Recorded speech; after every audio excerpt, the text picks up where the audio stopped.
Thanks for joining our special live coverage of South Korea's 11th cabinet meeting of this year. In a moment, President Yoon Suk-yeol will be presiding over the meeting. He is expected to address the ongoing standoff between the government and doctors. It's been over 2 weeks since the doctors walked out on patients in protest against the government's medical school quota hike. And to prepare for a worst-case scenario where the standoff becomes even more prolonged, the government is looking to allocate emergency funds. Now, those funds could be used to hire personnel to replace absent doctors and also running public hospitals. President Yoon is also likely to bring up the government's plan to expand so-called Nilbom schools to all elementary schools starting in the second semester this year. As part of the system, parents will be able to enroll their kids in extended classes up to 8 p.m. for a fee. Now, that is all to make their life routines more logistically and financially stable. The government is not only trying to lift the burden on working parents, but also attempting to tackle the country's notoriously low birth rate. And since Monday this week, South Korea and the U.S. have been carrying out annual joint military drills known as Freedom Shield. The 11-day drills are double the size of last year's and are integrating elements of live drills with constructive simulations. President Yoon is believed to have stressed that exercises will focus on deterring North Korea's ever-growing nuclear and missile threats. The Yoon administration has been carrying out policy discussions with citizens across the country as well, from boosting regional development to tackling the country's notoriously low birth rate. The discussions have been all about making people's lives better. And during the cabinet meeting that is about to begin, follow-up measures and cases are expected to be brought up by President Yoon. Now, we are still waiting for the country's cabinet meeting, which will be the 11th such round this year.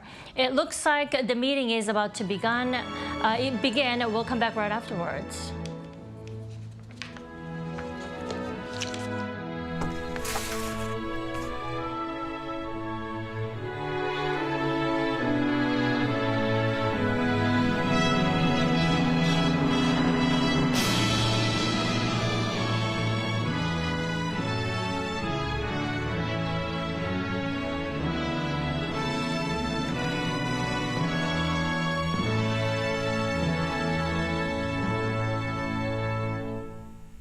바로 모두 자리에 앉아 주시기 바랍니다. Please be seated.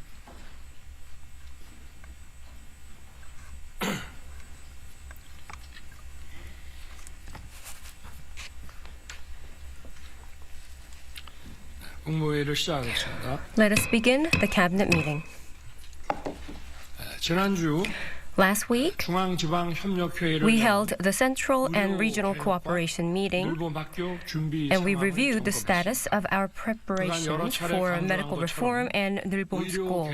As emphasized many times before, medical reform is an urgent task that cannot be delayed even a moment longer. As I met many people across the country, I felt the urgency of a medical reform myself. Nevertheless, illegal collective action by doctors has been continuing for more than 15 days now. It is truly regrettable that they are turning a blind eye to the desperate pleas of the government as well as the medical community, religious community, patient groups, and disabled people's organizations. Our Constitution and laws grant a very strong public responsibility to the states and doctors to protect the lives and health of the people. The state has a responsibility to protect public health under Article 36 of the Constitution, and doctors have a duty to comply with medical laws to prevent harm to public health. The collective action of doctors is a dereliction of their responsibilities and shakes the foundation of liberalism and the rule of law.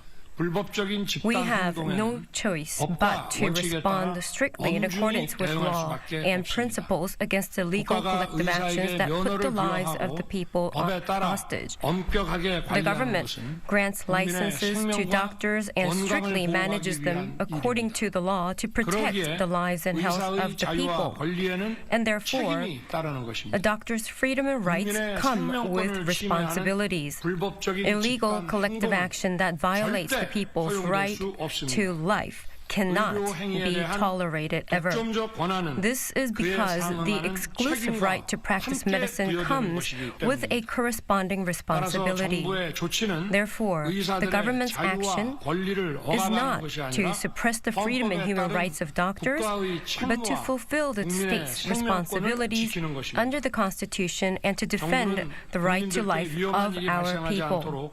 The government will respond in a coordinated manner across all ministries to prevent any danger that is occurring to the public.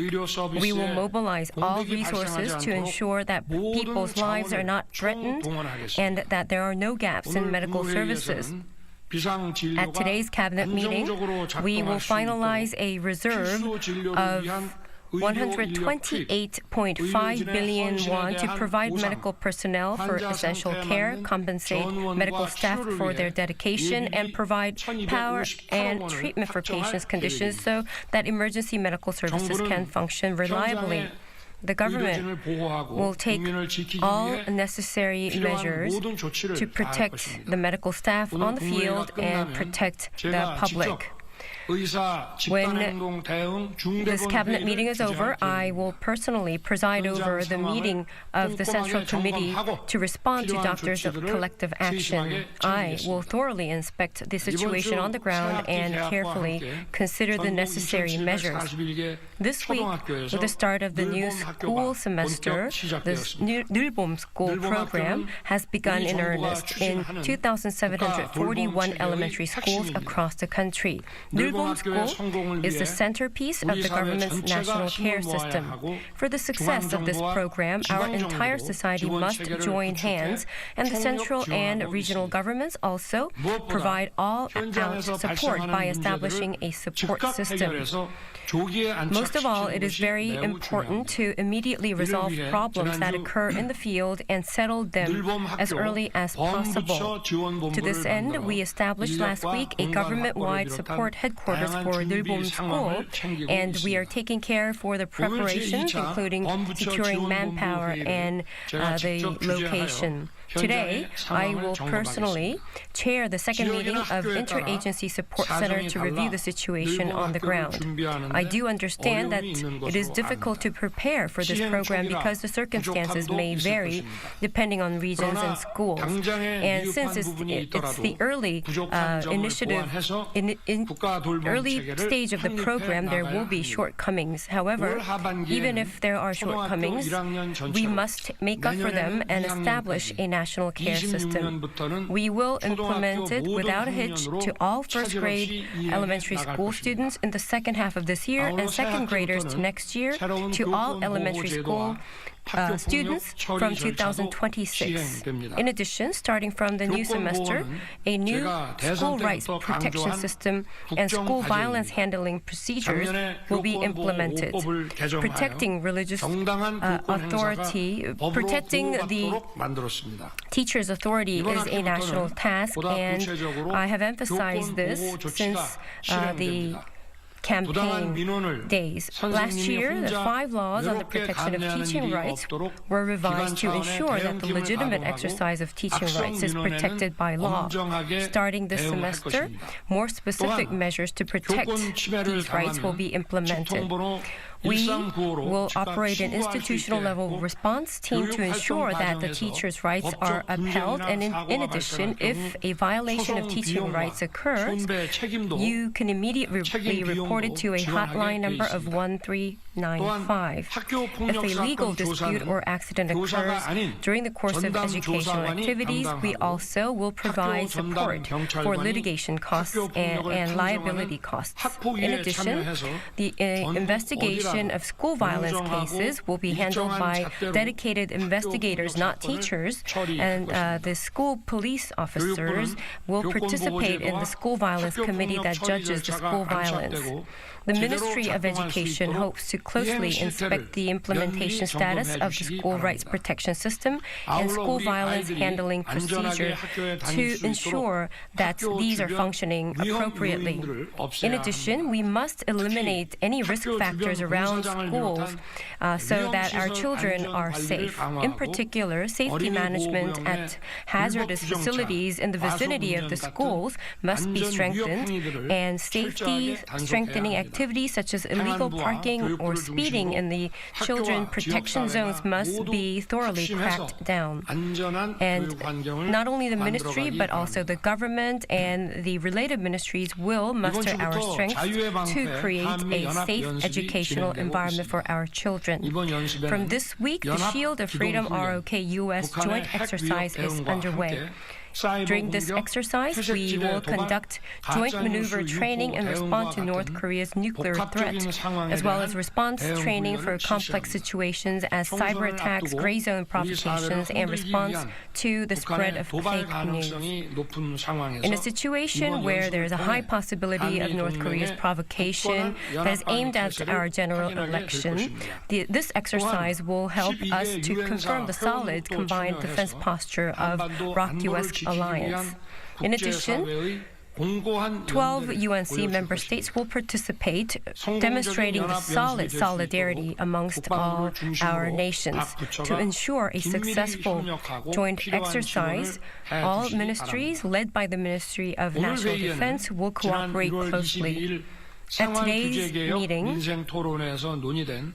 an amendment to Enforcement Decree of the Terminal Distribution Act will be submitted as a measure to reduce the burden of communication costs, which was discussed during our last policy discussion with the people on January 22nd. In the meantime, we continue to communicate with the industry and brainstorm methods to ease the burden of the public and actually held effect of doubling the subsidies for the 3 telecommunication companies. If this enforcement is revised, more subsidies will be available to customers, and as barriers to marketing competition disappear, competition among telecommunication companies to attract customers is expected to become more active, and consumer welfare will be elevated. The reason we are holding such public live discussions with the people is to listen to the people's voices on the spot. So far, we have held 17 rounds of such policy discussions, and in response to the appeals of small business owners and self-employed people suffering from high interest rates and high inflation, the government and financial institutions came together to devise an interest rate reduction plan worth of 2.9 trillion won. The banking sector has refunded 1.36 trillion won in interest, and the government has also begun supplying 500 billion won worth of refinancing loans to ease the burden of these people.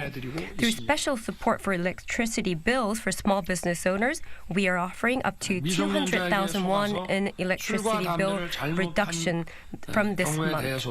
And as for cases where minors tricked the store owners into selling them alcohol and cigarettes, we immediately implemented measures to exempt them from administrative sanctions. As such, the government is immediately taking actions, whatever we can, to help the people. However, we still have many tasks remaining, and we have a far way to go, and we will continue to hear many issues from the people from these policy discussions. We hope that the ministries will speed up that the issues raised in the fields can be resolved as soon as possible. Thank you. 비공개로 진행되오니 언론인 여러분께서는 협조해 주시기. That was our special live coverage of South Korea's 11th cabinet meeting of this year.